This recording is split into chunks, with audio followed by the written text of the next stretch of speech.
Welcome to part 2 of doing this. In part 1 we did all the roughing out. In part 2 we do some welding, fine machining work and finishing. It looks alright, doesn't it? But there's still quite a bit of work to go yet. What do you think to this? Probably the craziest setup I've ever had. Will it work?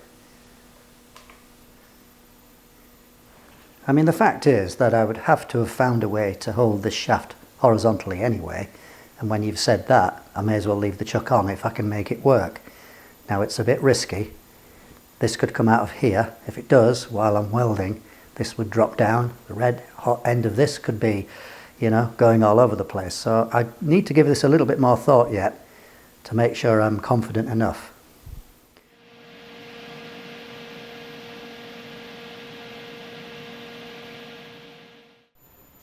Yeah, I'm pleased with that. I went inside, had a coffee, relaxed. I didn't want to video it. I needed to concentrate. This is handheld phone video. Here I'm just showing you how I did it with the stool and the wood block on there as a hand rest. There's no way of holding, you know, this steady in free space. You've got to have a rest. In fact, to be honest, I'd rather it was nearer. But I couldn't easily do that.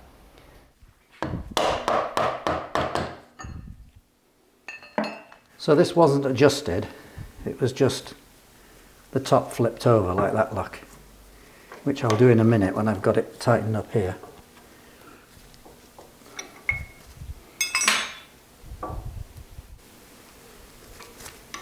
There's no expectation that this end would run true, but I'll just try it for curiosity. And that's coming up at 25 100ths of a millimetre, which is 10 thou. Nothing to say about it really, except it is 10 thou. Now if I measure here, with a bit of luck, we'll be running true to within about 1 thou. Having said it, I've probably set myself up for a disappointment, but let's just see. Moving the dial along to the taper, 14 100ths, which is about 5.5 thou. So is that because of distortion, or is it that this just didn't go back in the same place somehow? I don't know, but we're going to have to do better than that. Now the only remaining original datum is where this fixed steady is running, because, you know, at the end of the day, regardless of all this, what matters is to get this, when it's finally machined, absolutely concentric with the 1-inch arbor shaft. That's what matters. And of course, it matters that it's not tipped like this somehow, but I can't see how that could happen. I'll just measure here though, because it's easy enough to get to. Well, close to the top of the taper, we're getting 11 100ths, which is about 4.5 thou. So, still not good enough. So I've moved the fixed steady out of the way, and I just thought I'd measure here, which is my reference point. And that's also 11 100ths of a millimetre, which is the same as this. So those two are concentric, which is good to know. Now I'm going to measure here where it comes out of the chuck. Now it should be still running absolutely true. You can't see it, but I'm looking this way at the dial, and the chuck was about 1/2 thou out. So I've nipped that up to just a fraction of 1 thou now. So adjusting the chuck somehow has got this down to 6 100ths of a millimetre, so about 2.5 thou, but obviously still not good enough. Now I just thought I'd try something. No, not really any difference. So we'll get the fixed steady on here. Oh, I'll just double check this is the same as this. This is running out by about 7 100ths, so there's about 100th of a millimetre difference in concentricity between this and this reference here. So I've got a gauge either side, one on my reference surface, one on this taper, which I think is close. They're getting quite close to each other now. If I adjust this, I can get it to run true. I think it's worth trying to centre drill it now. Get the centre drill right, everything will be set, then I can finish machining. I think this is the last cut.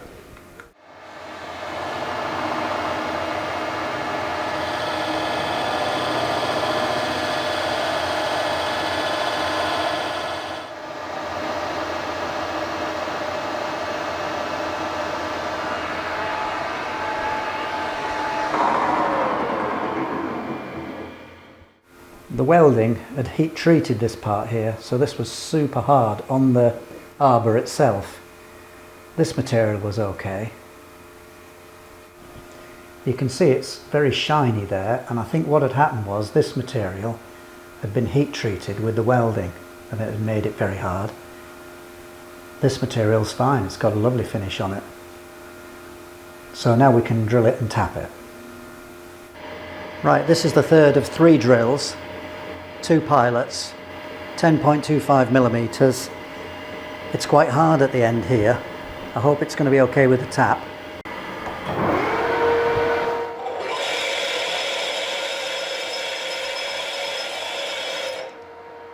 The spec says drill the hole 34 deep and then the tapped part will be 24 millimeters deep.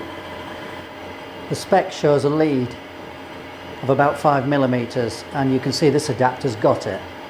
So that'll help if I just drill in about 5 millimeters with a 12.5 millimeter drill. It'll take out that bit of hardness, I hope, at the end of that stub and just help the tap.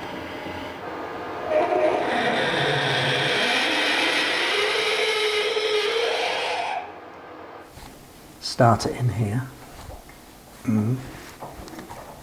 Don't think I'll get far before it's spinning. Well, we have a problem, Houston.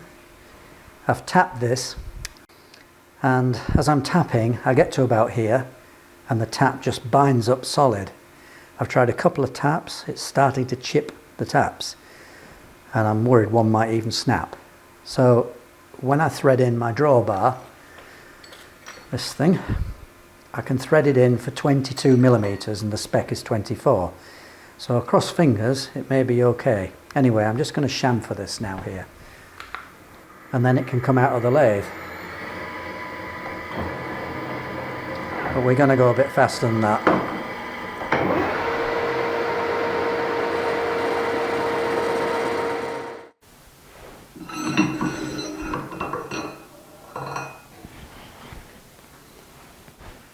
Well, that's been a bit of work, hasn't it, up to this point? So that's all the lathe work done at this end. The next thing to do is to deepen these driving slots to suit the INT30. So whilst on an INT40 this dimension is the same, 16 mil I think it is, these are deeper on the INT30. So we'll do that on the mill. I'll start with a 0.5 millimeter cut just to get a feel for it.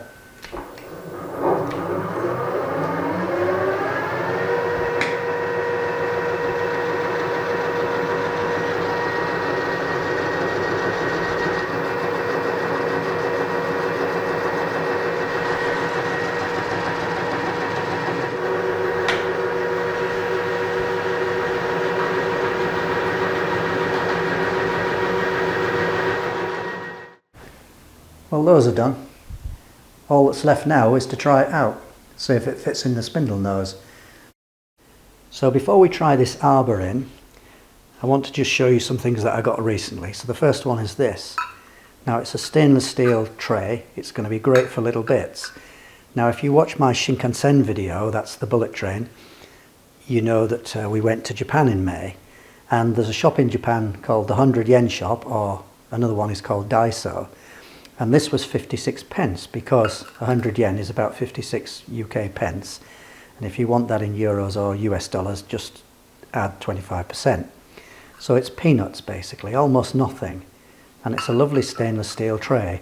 And quite honestly, I could have bought 20 or 30 of these quite happily.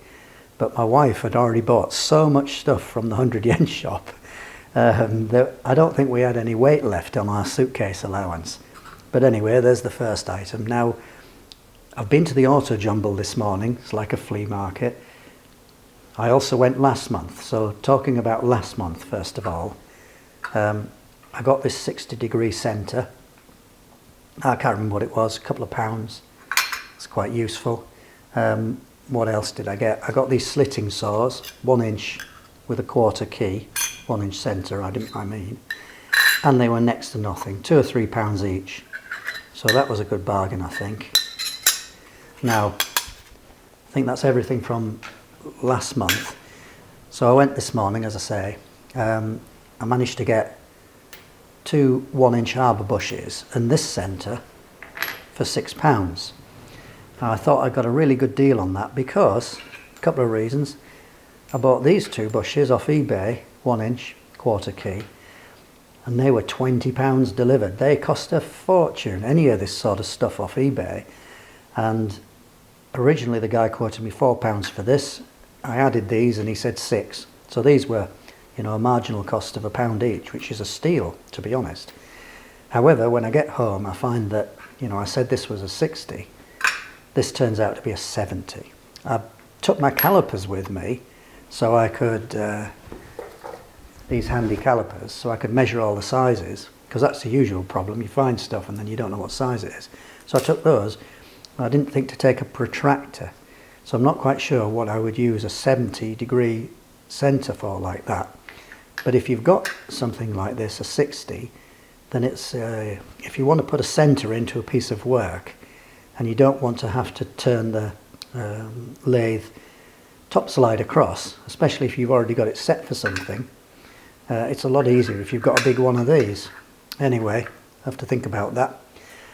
I also got this counterbore. That's about a 6mm peg there. I think that was £2. So I don't have any small counterbores. That's can be added to my counterbore set. Now, what else did I get? Oh yes, I know. Haha, this thing. So, look at that beauty. That's a Sandvik. And as usual, it's lost one of the inserts, but at least the screw is there and the seat is there. Now, I paid £25 for this. He wanted 30, I nagged him down to 25. Well, if that sounds a lot, what about if I told you the cheapest I've ever seen one of these on eBay was £50. It had got a screw missing and I think one of the seats. It was all chewed up all the way around here. And normally, if it's a decent one, it's at least £80 on eBay. So I was happy with 25. Now, why did I buy that? Well, I bought it because when I got this milling machine, one of the arbors that I got with it, wrong word really, one of these that I got with it, takes this, I think. Now, I'm going to cry if it doesn't. It's the 32 across there. Yaha, look. How about? Okay? So I wouldn't have bought this if I hadn't already got this. I probably would have got something smaller. Now I just need to find a big washer or something to go on there. And we're done. So, the problem with inserts, of course, is they're always darned expensive unless I really get the super cheap ones. I'll just have to look out for one. There's normally 1 or 2 people selling inserts at the Auto Jumbo, but they just weren't there today. I bet these are really good quality Sandvik ones. Hey ho. Now, whether my mill is actually powerful enough to drive this, I don't know. We'll just have to see, won't we? But as I had this adapter anyway, that's the word, adapter, I thought I should get one. Right then, moment of truth. Now, I think this is going to fit. It's more a case of whether or not it runs true. So, let's first of all have a look at this. Now, that's not pushing right in because it's a captive drawbar and the drawbar is not threaded on, so it's stopping it. But I'm just looking at this distance here. Now, I said that I'd put 22mm of thread into the end of here, where the spec is 24, so there's a chance that the drawbar would bottom in the hole in this arbor. But looking at this, I don't think that's going to happen. It's going in. It's going on okay, look.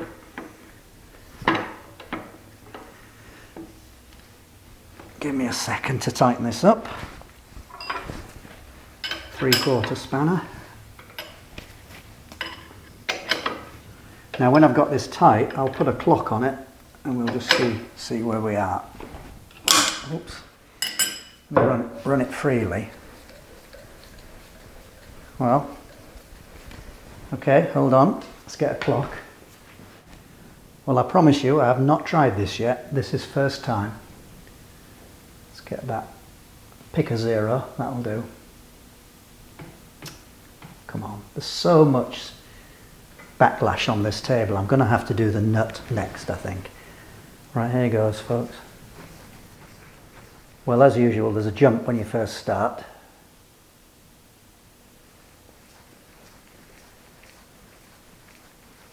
That is about a 1/100th of a millimetre, so about half a thou. So I'm pleased with that. Okay, so that's the difficult work done now, but we've not finished. And the reason we've not finished is that the bracket that goes on the end of this beam is made for a 27mm arbor, not a 1-inch arbor. So I need to make some spacing collars. So that's the next step. Now somebody's bound to ask me, do I plan to blue this? Well, no, I don't actually. I think I'd spend quite a bit of time trying to get the blue to work and get, you know, reliable results. And then what would I do? I'm not going to recut the taper. Well, I don't think I am, because I think it's good enough. I may do it later for curiosity, but I'm not planning to do it right now. I'm pulling on that really hard, and it's not moving that anything. If you take away all the bouncing, that's about 0.3 of a mil, unsupported, at that length. I think it's okay. I'm not quite sure what I'm going to do here. 25.4 mil, 27 mil internal, 7mm key, quarter key, so what's that, 6.3 or something. The distance between this shaft and this bush is only 0.8 mil either side.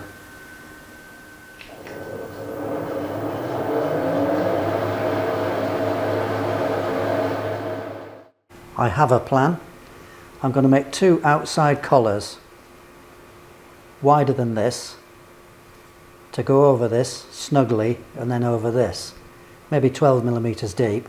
I'll make one for the other side, the inside as well, just out of some bright mild steel that I've got. Now the key, I'm not going to be cutting a key in the collars. If I was that bothered, I could make a special key, 7 at this side, quarter on the inside, and I could just slip it in here before I put the 2 collars on the outside, if I was that bothered.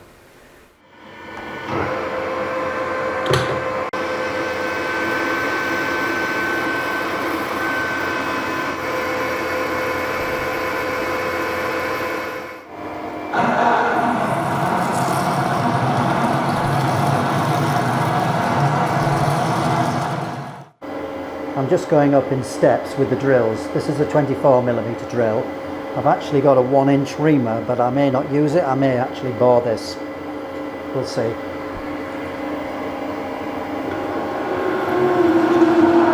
I mean, maybe strictly I don't need that fixed steady, but it was there, so I just put it on. Drills are always likely to run off, so at least boring it straightens the hole out before I ream it. And then the reamer won't follow the drill, if you know what I mean, offline.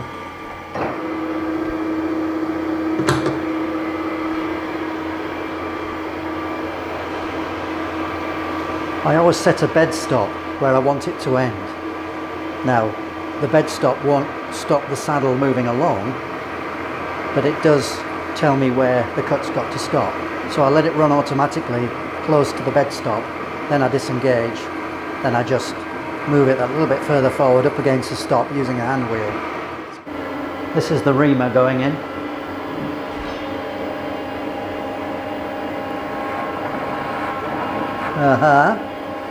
Nice. Attempt number 2. Smack the reamer into the tailstock with a mallet.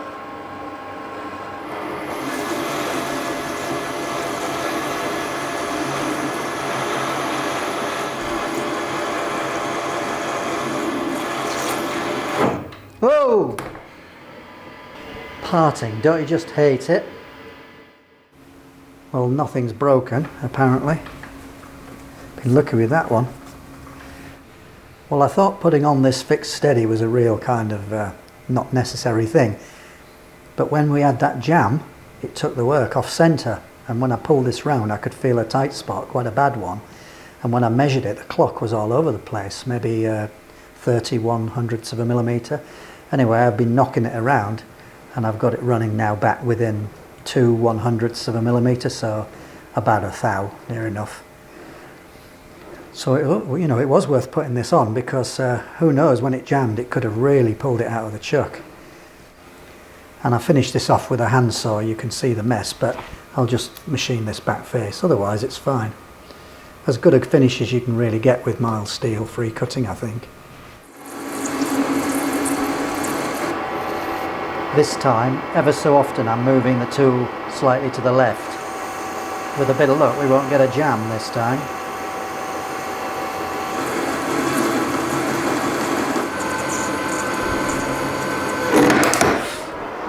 Right, that's the end of that tool. Damned. Yeah, lost it. I thought I was going to make that one through without damage. Never mind. Well, I'm almost through at the cost of my parting tool. Don't you just hate parting? It's the one thing that I dread doing on anything deep anyway. Just trimming off.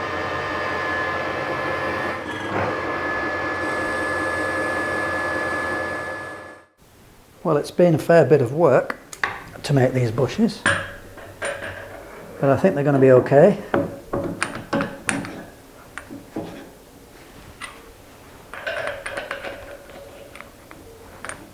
There we are. Okay. Well, you saw that I broke my parting tool. Well, I can regrind that, but unfortunately we had another casualty, and that is these calipers. Look, you see the crack across the face there? Unfortunately, I'd got them on the top of my lathe. I pulled the clutch across and pulled the lever down, and this was over to the left side, and there's not so much clearance, and the lever just smashed these calipers. I'll keep them, you know, and use them for as long as they still work. I did flood them recently, and I managed to dry them out. I think they're about £22 new somewhere. I saw online. Ones that look identical to this. These have been excellent, to be honest, for the price. Anyway, talking about these bushes, sleeves, collars, whatever the words are. Now, I'd assumed that on a 1-inch arbor that the key would be 1/4 inch, and that was standard. And in fact, these two that I've bought here are indeed a 1/4 key. Now these great big thick ones here that came with the arbor, well, they're not 1/4, they're actually 5/16, and that's a 5/16 by 1/4 key. It's rectangular key, that one. But this one here is 932, 7.13 millimeters. So the size of the keyway on these arbors is by no means standard. That was a bit of a learning point for me. I should say, I suppose, that the key in this arbor is 1/4 inch. Anyway, I think we've come to the end of it now. Job's done. I'm only a hobbyist, but I think my lathe work is coming up to a reasonable standard now. I'm still not so good on the mill. I made a minor mistake, it's not worth mentioning, but making assumptions. And I assumed that if I put something in the vise, that it was seated on the base of the vise, you know, on the base of the jaw. But my vise, if you tighten it, becomes tapered and it wedges up. So I need to learn to clock things as I put things in the vise and then tap them down or whatever I need to do. So still more practice needed there. Anyway, I've put a cutter in. There's no key at the moment because I'm not about to do any work. We'll start it up just to see it spin. Now this bit here, sticking out a long way, well, I'm not going to machine this off. What's the point? I'm not going to put work into something that reduces capability. What will I do with it? I was thinking maybe ice cream maker, coffee grinder, maybe a big pulley, run a line shaft, something like that. Anyway, I hope you found that useful. Thanks for watching. Yeah, Baba, it's you. It's you, isn't it? Yeah.